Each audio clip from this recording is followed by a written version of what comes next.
혹시 특송이나 간증하실 분 계신가요? 24일 날 몰아서 하시려고 특송도 좀 준비하셔서 꼭 성탄이 아니라도 특송이 끊이지 않았으면 좋겠습니다.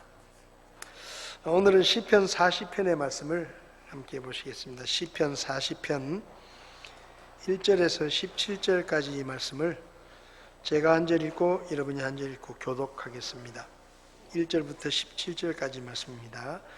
내가 끈기 있게 주를 기다렸더니 그분께서 내게 귀를 기울이사 내 부르짖음을 들으셨도다.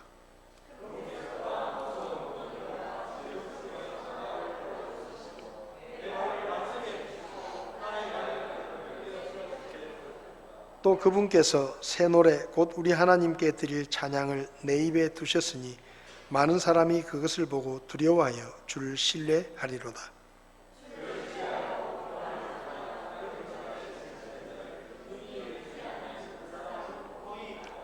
오 주 내 하나님이여, 주께서 행하신 놀라운 일이 많고 우리를 향하신 주의 생각이 많으므로 차례대로 그것들을 헤아려 주께 아뢰 수 없나이다.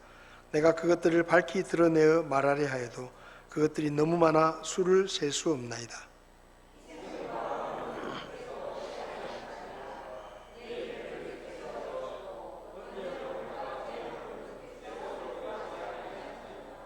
그때 내가 말하기를 보시옵소서 내가 오나이다. 두루마리 책에서 나를 가리켜 기록된 것이 있나이다.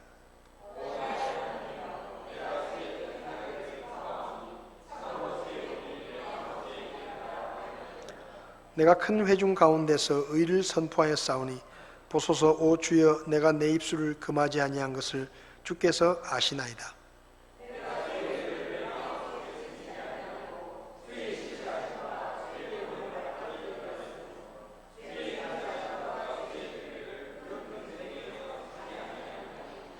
오 주여, 주께서 주의 친절한 긍휼을 내게서 거두지 마시오며 주의 인자하심과 주의 진리로 항상 나를 보존하소서.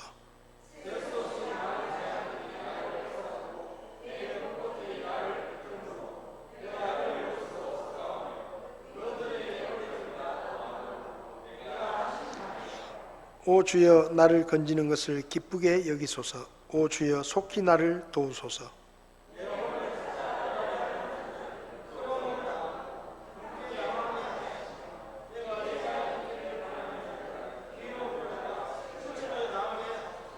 나를 향하여 아하 아하 하는 자들은 자기들의 모욕에 대한 대가로 황폐케 하소서.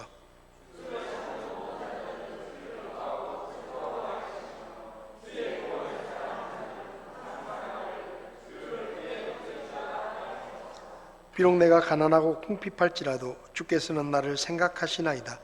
주는 나의 도움이시요 나의 구출자시오니 오 나의 하나님이여, 지체하지 마옵소서. 아멘. 기도하겠습니다. 하나님 감사합니다. 저희를 구원해 주시고 오늘까지 지켜주시고 늘 주님 앞에 예배자로 하나님께 예배하는 자리에 서게 하시니 감사합니다.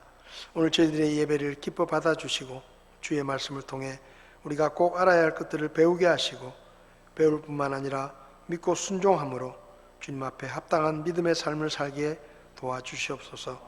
오늘도 부족한 종을 써주시기 원하며 예수님의 이름으로 기도했습니다. 아멘. 자리에 앉으시겠습니다. 시편 40편도 다윗이라는 사람이 쓴 시입니다. 이 시편 40편에는 악장에게 준 다윗의 시다라는 표제가 붙어 있어서 사실 이 시를 어느 시기에 어떤 상황에서 기록했는지는 우리가 정확하게 알 수는 없습니다. 그런데 많은 성경학자들은 아마 이 시가 다윗이 그 아들 압살롬이 반란을 일으킨 그런 상황 속에서 쓰여졌을 것이다 라고 많은 성경학자들이 동의를 합니다. 1절을 보면 내가 끈기 있게 주를 기다렸더니 그분께서 내게 귀를 기울이사 내 부르짖음을 들으셨다, 이렇게 적힌 것을 볼 때 이 시는 기도의 시라고 이야기할 수 있습니다. 다윗은 하나님께 기도하고 여기 다윗의 표현에 의하면 끈기 있게 주를 기다렸다라고 기록합니다. 다윗이 하나님께 기도한 후에 하나님께서 응답하실 때까지 끈기 있게 기다렸다라는 말은 한마디로 말하면 다윗이 하나님이 응답해 주실 것이라고 확신했다. 그래서 하나님의 응답을 믿었기 때문에 하나님이 응답하실 때까지 얼마나 시간이 걸리든지 간에 끈기 있게 기다렸다라고 이야기할 수 있습니다. 2절을 보면 지금 다윗의 상황은 무서운 구덩이와 진흙 수렁에 빠진 듯한, 그러니까 다윗의 지금 현재의 상황은 아주 수렁에 빠져 있고 깊은 구덩이에 빠져서 하나님께서 건져주지 않으면 도저히 내 힘으로는 빠져나갈 수 없는 그런 아주 절대절명의 상황에 처해 있습니다. 그러니까 다윗이 스스로 말하기를 내가 지금 무서운 구덩이와 진흙 수렁에 빠져서 지금 허우적거리고 있습니다 라고 이야기하는 것이죠. 12절을 보면 셀 수 없이 많은 재앙들이 나를 에워싸고 내 불법들이 나를 붙들므로 내가 위를 볼 수도 없다. 그러니까 지금 다윗의 상황은 셀 수 없이 많은 재앙들이 한꺼번에 몰려온 것 같고, 그리고 자기가 하나님 앞에 행했던 죄악과 불법들이 자기의 발목을 붙드는 것 같은 그런 상황입니다. 그래서 위를 볼 수조차도 없다. 사람이 사방이 막히고 위라도 볼 수 있으면 다행인데, 지금 다윗은 자기가 처한 상황이 사방이 막혔을 뿐만 아니라 위로 볼 수도 없는, 그러니까 말 그대로 깝깝하고 정말로 뭘 해야 될지 모르는 이런 상황에 처해 있다는 것입니다. 14절을 보면 내 혼을 찾아 멸하는 자들이 부끄러움을 당하고 함께 당황하게 하시며 내게 재앙이 있기를 바라는 자들은 뒤로 물러가 수치를 당하게 하소서. 다윗의 생애 가운데 다윗을 죽이려고 했던 사람들이 너무 많았습니다. 지금도 마찬가지예요. 지금도 큰아들이 아버지 목에 칼을 겨누고 아버지를 없애려고 반란을 일으키고, 그리고 다윗이 망하기를 바라는 사람들이 또 얼마나 많았습니까? 그러니까 지금 다윗이 처해 있는 상황이 정말로 답답하고 힘들고 절망적인 그런 상황입니다. 15절을 보면 나를 향하여 아하 아하 하는 자들은 자기들의 모욕에 대한 대가로 황폐케 하소서라고 되어 있는데, 여기 아하 아하라는 말은 쉽게 말하면 이런 겁니다. 다윗이 망하면, 다윗이 불행을 당하면 내 그럴 줄 알았다, 잘 됐다, 까불더니 잘 됐다, 꼴 좋다, 내가 너 언젠가는 그렇게 될 줄 알았다, 그렇게 말을 하는 거예요. 그러니까 망하기를 기다렸다가 망하면 내 너 망할 줄 알았다, 내 그럴 줄 알았다. 그러니까 누가 망하면 불쌍하게 여기고 안 됐다라고 말하기는커녕 그럴 줄 알았다, 내가 꼴 좋다, 그렇게 비웃는다는 것이죠. 이런 사람들이 다윗 주변에 너무 많은 거예요. 여러분 주변은 어떻습니까? 여러분 주변은 여러분을 죽이려고 하는 사람들이 있습니까? 밤 12시마다 문을 두드리고 네?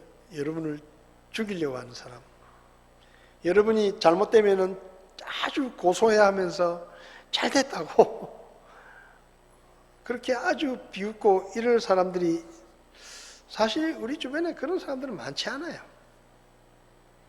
그냥 물론 우리 주변에도 좀 우리를 속상하게 하는 사람도 있고 상처를 주는 사람도 있지만, 정말 다윗처럼 창을 들고 나를 죽이겠다고 창을 던지고 막 아들이 막 반란을 일으켜가지고 아버지를 왕궁에서 쫓아내고 이런 사람들은 거의 없습니다. 근데 다윗의 생애는 참 그런 일들이 많았어요.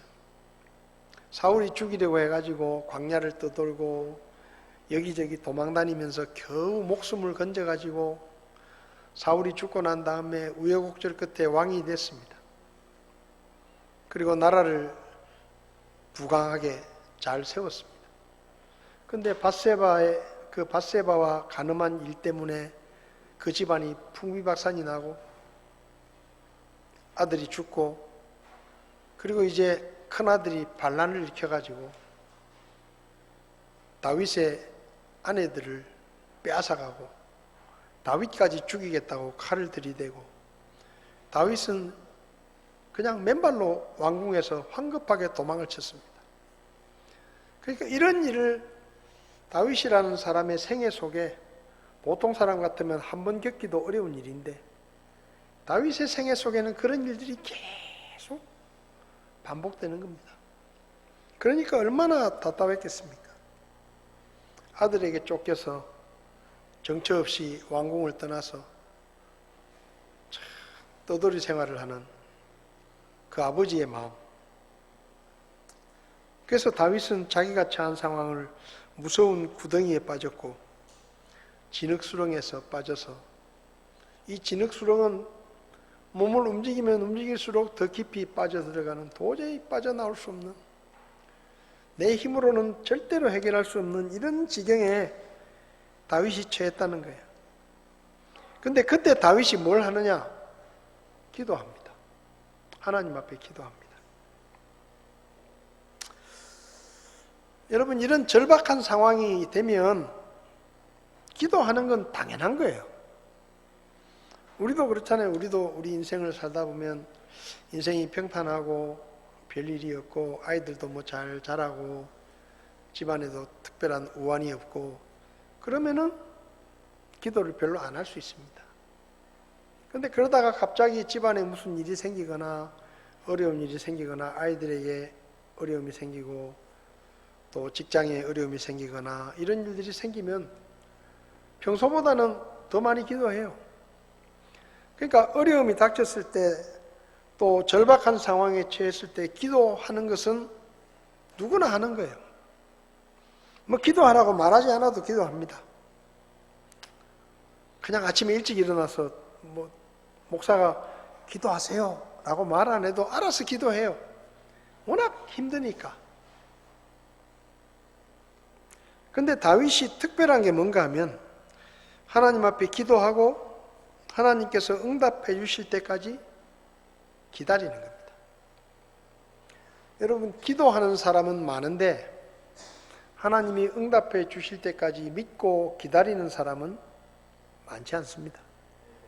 조금 기도하다가 하나님이 뭔가 응답해 주지 않는 것 같고 뭔가 좀 일이 안 풀리는 것 같으면 사람들은 막 조바심을 내고 그리고 뭔가 내가 해야 되겠다. 기도해도 하나님이 안 들어주시니까 나라도 뭔가 해야 그래야 뭐가 해결이 되겠다 하고 조금 기도하다가 인간적인 방법을 동원하거나 사람들의 지혜를 따라서 뭔가를 해보려고 하는 사람들이 많아요. 그냥 하나님이 응답하실 때까지 나는 그냥 하나님만 믿고 기다려야 되겠다. 그러고 기도하는 사람들 많지 않습니다. 근데 다윗은 지금 정말로 절박한 상황 속인데도 기도하고 내가 끈기 있게 주를 기다렸다. 이 말은 뭔가 하면 하나님에 대해서 절대적으로 믿고 맡기고 있다는 얘기입니다. 하나님 외에는 하나님 말고는 이 문제를 해결할 수 있는 분이 없다. 그러니까 하나님이 도와주셔야만 내 인생이 이 문제가 해결되고 이 어려움에서 나를 건져내실 분은 하나님 한 분밖에 없다. 그분만이 나의 소망이다. 이게 다윗의 믿음입니다. 여러분, 우리가 수렁에 빠지고 구덩이에 빠진 것 같을 때에 우리에게 정말로 필요한 게 뭐냐?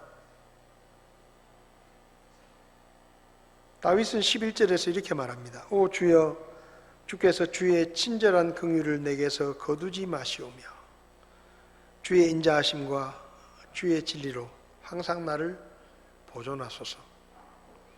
여러분, 우리 인생이 어려울 때, 우리 인생이 힘겨워질 때, 마치 수렁에 빠진 것 같고 구덩이 속에 빠진 것 같을 때, 그때 우리에게 정말 필요한 게 뭐냐? 다윗은 하나님의 친절한 긍휼이 필요하다라고 말합니다. 주의 친절한 긍휼을 내게서 거두지 마시오며. 하나님, 저는 하나님의 긍휼이 있어야, 하나님의 불쌍히 여기심이 있어야 제가 삽니다. 제가 삽니다. 주의 인자하심이 저에게 필요합니다. 지금 이 고난의 때, 이 고통의 때 사람의 지혜나 사람의 충고나 사람의 힘이나 돈이 필요한 것이 아니라 하나님의 불쌍히 여기심이 필요합니다. 그리고 하나님의 인자하심이 저에게 필요합니다. 그리고 주의 말씀의 지혜가 저에게 필요합니다. 여러분, 우리가 힘들고 어려울 때 우리에게 필요한 것은 사람의 지혜가 아닙니다. 사람의 능력이 아니에요. 나를 도와줄 만한 어떤 힘 있는 사람이 아닙니다. 나를 좋은 길로 인도해 줄 만한 어떤 전문가가 아니에요. 우리 인생이 어렵고 힘들 때 정말로 우리에게 필요한 게 뭐냐? 하나님의 불쌍히 여기심이에요. 하나님이 우리를 불쌍히 여겨 주셔야 돼요. 하나님의 인자하심이 필요한 겁니다. 다윗은 지금 그걸 알고 있는 거예요. 우리가 빠져있는 수렁이 아무리 깊고 웅덩이가 아무리 깊어도 하나님이 우리를 불쌍히 여기시면 우리는 거기서 벗어날 수 있습니다. 우리의 문제가 해결될 수 있어요. 그래서 다윗은 하나님의 긍휼히 여기심을 구하는 거예요. 주의 친절한 긍휼을 내게서 거두지 마십시오. 계속해서 저를 불쌍히 여겨 주십시오. 하나님, 저에게 하나님의 인자하심이 필요합니다. 지금 이 죽을 것 같은 이 상황 속에 사람의 도움이나 사람의 충고나 어떤 사람의 힘이나 이런 게 저에게 필요한 게 아니라 하나님의 긍휼이 필요하고 하나님이 저를 불쌍히 여겨주시고 하나님이 저에게 인자하심을 베풀어 주십시오. 하나님의 말씀을 따라 저에게 지혜를 가르쳐 주십시오 라고 기도하는 것입니다. 13절에서 오 주여, 나를 건지는 것을 기쁘게 여기소서. 하나님, 저를 도와주시는 것을 기쁘게 여겨주십시오. 한마디로 말하면 하나님께 정말로 호소하는 겁니다.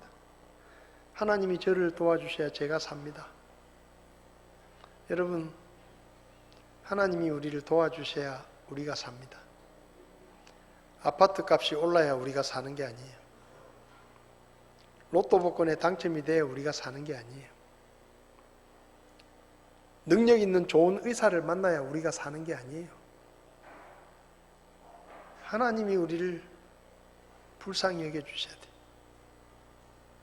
하나님이 우리를 불쌍히 여기시고 하나님이 우리에게 인자하심을 베풀어 주셔야 그때부터 우리의 삶의 문제의 실타래가 풀리기 시작하는 겁니다. 하나님이 손대셔야 되는 거예요. 하나님이 이 사람 저 사람 다 와서 들러붙어도 해결되지 않는 일들이 하나님께서 마음을 먹으시면 순식간에 해결되는 것입니다.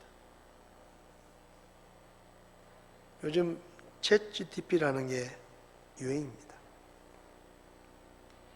정확하게 기억이 안 나는데 얼마 전에 뉴스를 보니까 그 챗GPT에서 사람들이 과학자들이나 이런 학자들이 뭐 70년 동안 들러붙어 가지고 연구를 해야 풀 수 있는 문제를 순식간에 그 챗GPT가 풀어냈다.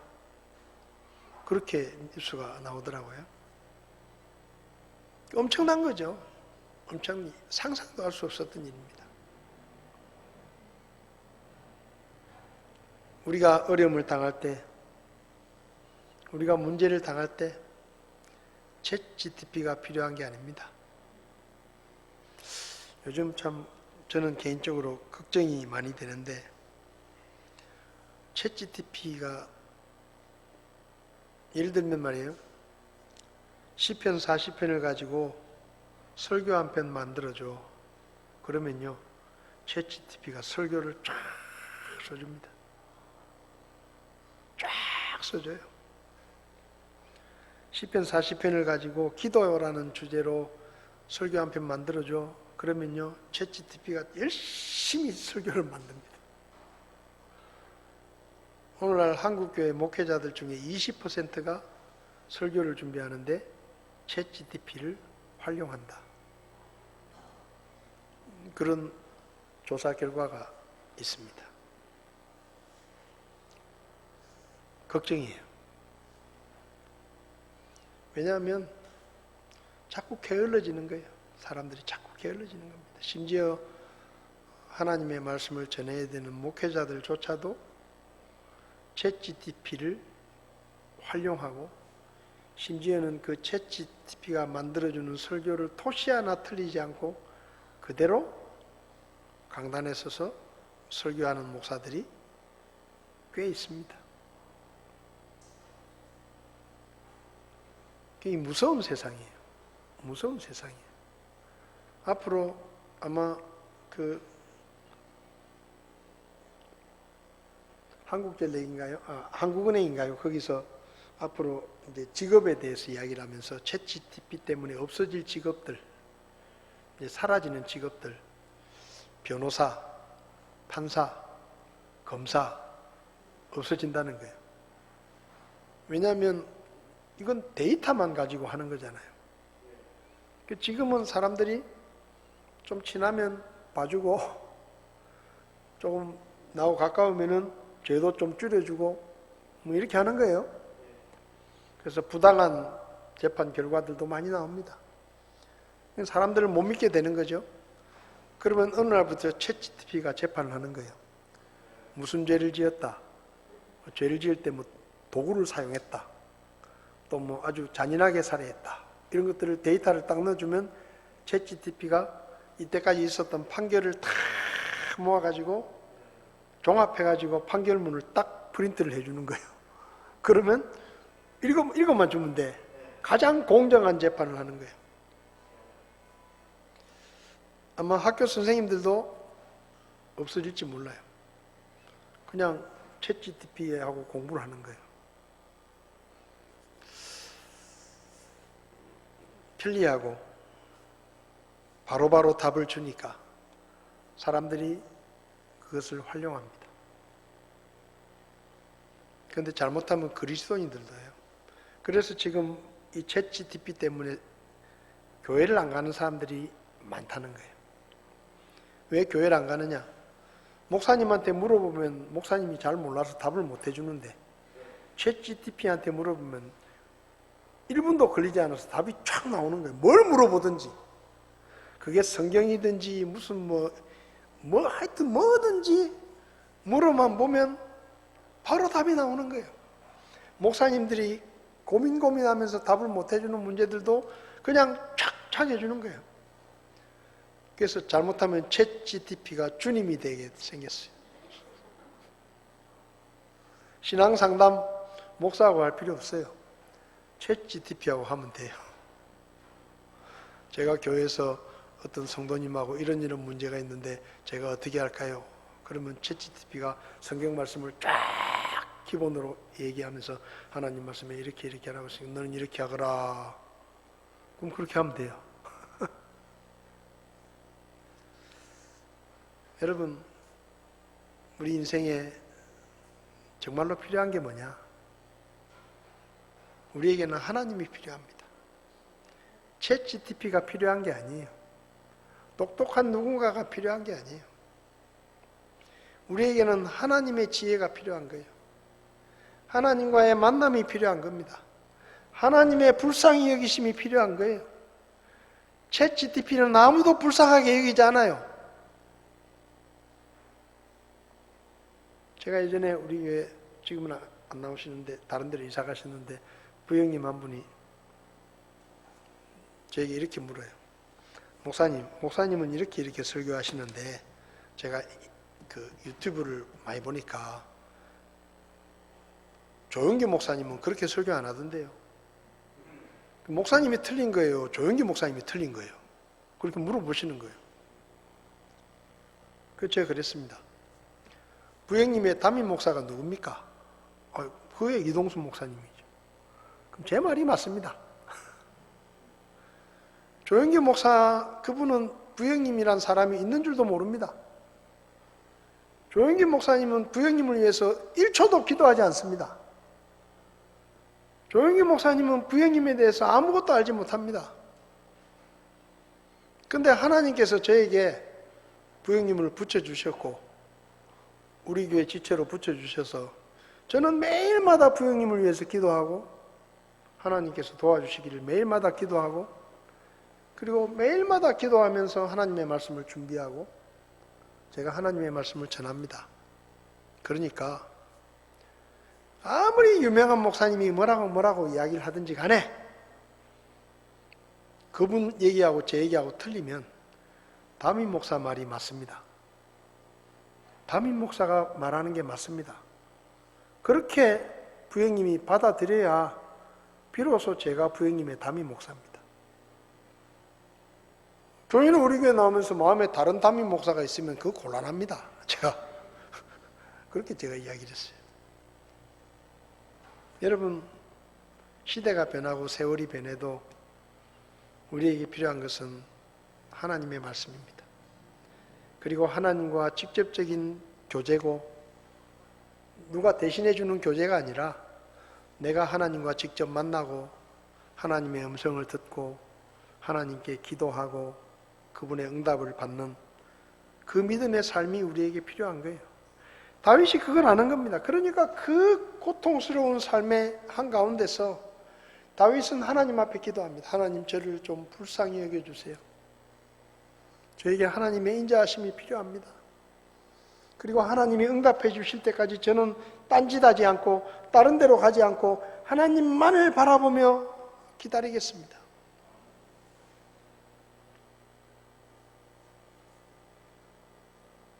빌립보서 4장 6절을 보면 아무것도 염려하지 말고 오직 모든 일에서 기도와 간구로 너희가 요청할 것들을 감사와 더불어 하나님께 알리라. 그리하면 모든 이해를 뛰어넘는 하나님의 평강이 그리스도 예수님을 통해 너희 마음과 생각을 지키시리라. 여러분, 여기 모든 이해를 뛰어넘는다는 말이 무슨 뜻인가 하면 우리가 기도하면 모든 상황을 뛰어넘는 평안이 우리에게 온다는 겁니다.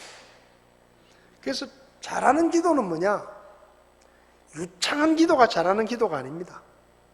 말을 유창하게 하는 기도가 잘하는 기도가 아니에요. 잘하는 기도는 하나님 앞에 기도한 다음에 모든 이해를 뛰어넘는 하나님의 평강이 우리에게 찾아오는 거예요. 그래서 기도하고 나면 우리가 평안해야 돼요. 그게 진짜 기도를 잘하는 거예요. 하나님께 맡기는 게 기도입니다. 전에 제가 말씀드렸잖아요. 진보다리를 들고 와가지고 하나님 앞에 쫙 펴놓고 하나님, 이것도 문제고 저것도 문제고 이것도 문제고 이것도 하나님이 도와주셔야 되고 하나님, 이렇게 제 인생에 문제가 많습니다. 하나님 도와주십시오. 하나님께서 고개를 끄덕거리시면서 알았다. 근데 보따리를 다시 싸요. 그리고 다시 짊어지고 갑니다. 그 하나님, 지금 뭐 한 짓인 거지? 이것도 문제고 이것도 문제고 하나님이 좀 해결해 주셔야 되겠습니다. 다시 갖고 가버려. 뭘 해결해? 하나님이 뭘 해결해야 돼요? 다시 갖고 와버리는 거예요. 그 또 집에서 기도할 때 또 펴나? 하나님 이것도 문제고 저것도 문제고 또 싸질머지고 딴 데 또 교회 갈 때 또 싸질머지고 가요? 또 하나님 앞에 펴놓고 하나님 이것도 문제고 그럼 뭐하러 갖고 다녀요 그거? 그럴 것 같으면 기도를 말라요. 기도했으면 놓고 가야지. 놓고 가야지. 하나님 앞에 뭐 하나님 약 올리는 거예요? 갖고 왔으면 하나님께 맡겨야지. 맡기고 가볍게 가야죠. 가볍게 하나님 앞에 기도하고 맡기러 왔는데 그 무거운 거 들고 와가지고 다시 그 무거운 거 낑낑거리고 들고 나가면 그게 무슨 기도예요? 그거는 믿음으로 하는 기도가 아니에요. 믿음으로 기도하는 사람들은 하나님 앞에 던져놓고 그냥 갑니다. 뭐 하면서 가요? 찬송하면서. 그냥 가요. 아이고 잘됐다. 하나님이 알아서 하시겠지. 뭐 맡겼는데 최고의 전문가에게 맡겼는데 뭐가 걱정이에요? 그거 싸지를 마시고 또 제발 그렇게 좀 어리석은 기도를 하지 마시기 바랍니다. 하나님 앞에 보여드리려고 갖고 다니지 마세요. 하나님께 던지세요. 그냥 맡기세요. 그리고 갈 때는 노래하면서 가세요. 노래하면서 모든 이해를 뛰어넘는 하나님의 평강이 우리에게 있어야 돼요. 기도했으면. 기도해놓고도 마음이 찜찜하면 그 기도 잘못한 거예요. 기도해놓고도 계속 스트레스 받고 잠 안 오고 걱정되고 그럼 그 기도는 헛방이에요. 헛방. 안 하면 못해. 하나님 앞에 기도했으면 하나님 죽이든지 살리든지 하나님이 알아서 하십시오. 다윗이 그랬잖아요. 끈기 있게 기다렸더니 5분도 못 기다리고 다시 싸가지고 들고 가면 그 기도 헛겁니다. 헛거. 그런 기도는 백날 해봤자 소용없어요. 하나님 앞에 기도했으면 그분께 맡기시고 모든 유해를 뛰어넘는 평안을 누리시기 바랍니다. 기도했으면 속이 편해야 될 거 아니에요. 우리가 누구에게 기도하는 겁니까? 하나님께 기도하는 거잖아요. 모든 것을 다 아시고 모든 답을 가지고 계신 분에게 기도해 놓고도 다시 낑낑거리면서 나가고 있으면 그거는 진짜 믿음이 없는 거예요. 하나님 앞에 기도하실 때 다윗처럼 하십시오. 기도하고 맡기고 그냥 하세요. 뒤도 돌아볼 필요 없습니다. 하나님이 잘 챙기시나 뒤도 돌아볼 필요 없어요. 그냥 휘파람 불면서 가면 돼요. 그러면 하나님께서 그분의 때에 그분의 뜻대로 응답해 주십니다. 우리는 그걸 믿는 거예요. 저와 여러분들이 응답하시는 하나님을 믿고 하나님께 모든 것을 맡기고 모든 이해를 뛰어넘는 하나님의 평강이 오늘부터 기도한 후에 우리 마음속에 그 평강이 넘치시기를 바랍니다. 여러분의 인생의 무거운 짐을 하나님께 맡기십시오. 골치 아픈 것들 다 하나님께 맡기세요. 그러라고 하나님 믿는 거예요. 그러라고 우리가 하나님 믿는 거예요. 우리가 그거 해결할 능력이 있으면 하나님을 뭐라 믿습니까? 내가 하나님 하지. 근데 우리가 힘이 없으니까, 우리가 능력이 없으니까, 우리가 못하는 게 너무 많으니까 그거 하나님께 맡기려고 우리가 하나님 믿는 거예요. 근데 그것도 못 맡기면 그게 어떻게 하나님을 믿는 것입니까? 기도에 응답하시는 하나님을 신뢰하고 오늘부터 기도했으면 빠이빠이 잘하십시오. 빠이빠이. 예? 기도하고 빠이빠이를 잘해야 돼요. 딱 보내야 돼요. 하나님께 그냥 우체국에 가서 등기 붙이듯이 그냥 하나님께 탁 붙여놓고 마음 편하게 할렐루야 찬송하면서 기쁨으로 사시기를 바랍니다. 우리는 그래도 돼요. 우리는 그래도 돼요. 왜? 하나님을 믿고 사니까. 오늘부터 인상 쓰지 마시고 잠 못 자면서 입술 부르트지 말고 고민하지 마시고 하나님께 맡기시고 다윗처럼 끈기 있게 기다리시기 바랍니다. 기다리는 자에게 하나님이 응답해 주실 것입니다. 기도하겠습니다. 하나님, 우리에게 기도하라고 말씀하셨습니다. 우리가 기도하면 하나님이 우리 짐을 대신 지시고 우리 염려를 대신 지시고 우리의 모든 짐들을 대신 져주시겠다고 약속하셨습니다.